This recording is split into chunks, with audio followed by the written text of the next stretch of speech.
to take Christianity as an example, what do you believe about this, the origin of this sacred book, the Bible, Old and New Testament? Do you believe that just maybe it has a status unlike any other book, or is it simply old writing of human beings just like ourselves? I think it's both.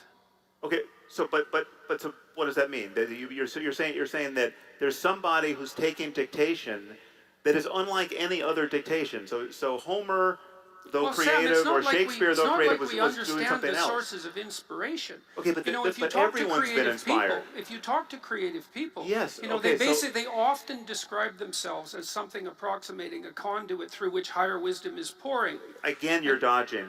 Shakespeare could say that, and any writer can say that. Ultimately, right? And it's also the case that we would rank order those writers, which is why you pointed to Shakespeare, in terms of the generalizable validity of their revelations. Sure. And so, well, look, so you run into the same issue. You criticize the Bible, and look, fair enough. But you're also evading a very important issue, which is how do you quantitatively rank the contributions of literature without assuming that there's a hierarchy of revelation? There's a hierarchy of wisdom. Sure, there's a hierarchy of human wisdom. I will grant you that every day of the week.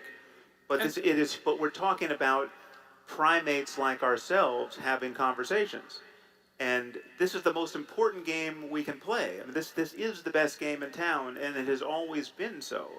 But people are imagining, and it includes, as you said at the outset, what I would call spiritual experience. And spiritual experience admits of a fact-based discussion about the nature of human consciousness. And why do you allow that as an exception? Because it's not an exception; it's part of the data set. So it's possible to have So this is spiritual experience without the possibility of concretized revelation. No. So it's a formless spirituality that you're advocating. No, you can have.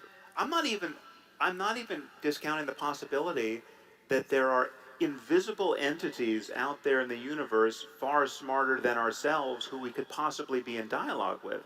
I mean, there are many strange ideas that we could defend to one or another degree. There are people walking around speculating that we might be living in a computer simulation, that all of this is being run on some hard drive of the future, or some alien supercomputer. Now, that you can actually, I mean, Nick Bostrom at Oxford gives a very cogent argument in defense of that thesis, right? Now, you can deal with that on its merits. I'm not saying the universe isn't stranger than we suppose or even can suppose, but one thing we know is that when you read the Bible, you can turn every page of that book, and you will not find evidence of omniscience. You will not find anything in there that someone as smart as Shakespeare, or actually a little bit dumber, could have written.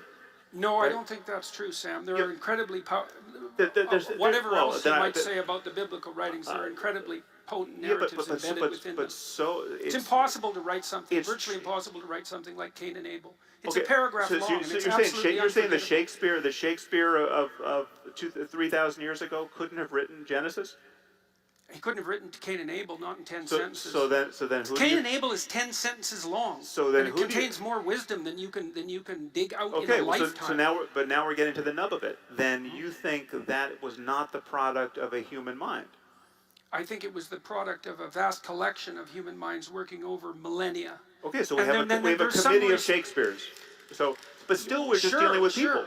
We've just got people. Well, but this concession, if indeed you're making it, and I'm still not sure, is the eradication of traditional Christianity.